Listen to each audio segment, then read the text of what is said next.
سلامونه او نیکې هیلې بیا هم استاد حکمت الله پوپل ستاسو په درانه چوپړ کې حاضر شوی یم. موږ د ساده عددو جمعي عملیه وویله چې تاسو به څنګه ساده عددونه په خپل منځ کې سره جمع کوئ، د هغوی ډولونه د هغوی تعریف مې تاسو ته تشریح کوي. اوس که چیرې تاسو د اشاریه عددو په منځ کې د جمعي عملیه خلاصوئ نو باید په څه ډول یې خلاصه کړئ.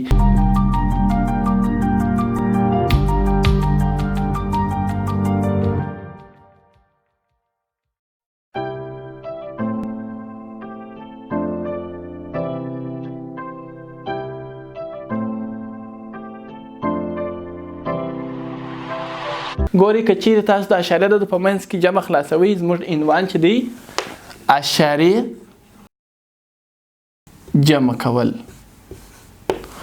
کله چې د اشاریه عددونو په منځ کې د جمعي عملیه خلاصو باید په څه ډول د جمعي عملیه خلاصه کړو. داسې مثلا یو سوال دی 201.53 جمع کړئ له 40.05 سره.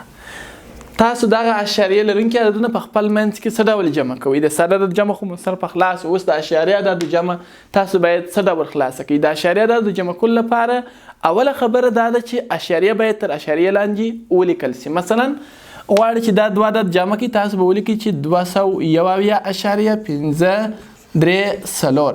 کله چې تاسو دا اشاریه عدد له دې اشاریه عدد سره جمع کوئ په څه شکل باید جمع کړئ؟ لومړی باید اشاریه تر اشاریه لاندې ولیکئ.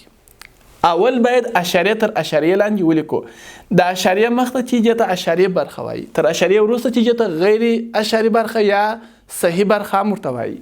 د اشاري برخه عددونه له چپې خوا څخه یو تر بل لاندې لیکو، داسې له چپې خوا څخه ورځو یو تر بل لاندې لیکو، او صحیح برخه یا غیر اشاري برخه له راستې خوا دا به له دې خوا څخه راځو یو تر بل لاندې لیکو.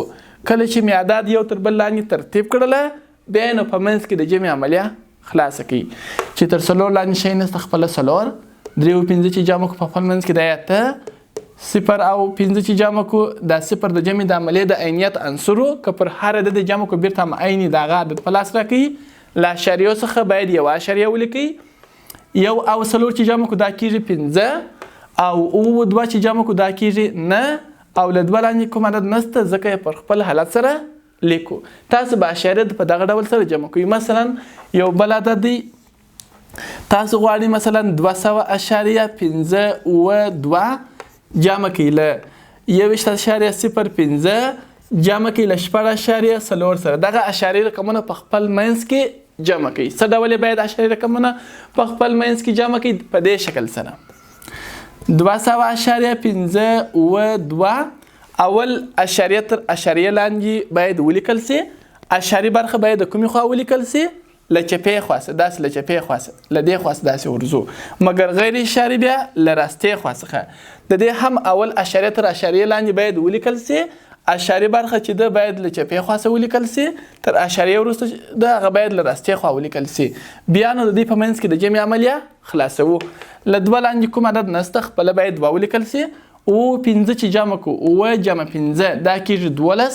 یو می اصل لومړی رقم یې لیکو، دوام رقم یې حاصل نیسو، دا به شپږ او 0 د عینیت عنصر دی بیرته هماغه شپږ 4 دا کېږي 10. لومړی رقم یې لیکو، دوام رقم یې حاصل تر اشاریه را اړوو، له اشاریو څخه یو اشاریه لیکو، دا یو 0 چې جمع کو همهغه د عینیت عنصر 0 دی چې پر یو جمع کو بیرته هماغه یو کېږي یو دا 2 او 8 دا 8 حاصل نه لرم. 0 او 2 0 د عینیت عنصر دی که پر 2 جمع کم عیني دغه 2 په لاس راکوي او له 2 لاندې کوم عدد نسته خپله 2.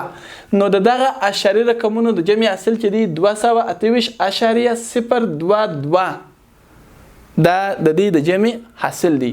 او ستاسو چې فکر وي د اشاریه د ویل به په دا ډول کوي 200.52 خلک به درته وایي چې ولې داسې نه وایي 200.502 ځکه دا 502 نسو ویلی چې دا اشاري برخه ده. اشر په عربي ژبه کې لسو ته وایي. اشاري برخه د لسو یو برخه، د لسو یو برخه نو کله د لسو موږ غټ ویلی سو چې 502 د اشر برخه د لسو یو برخه خو باید لسو کوچنی وي.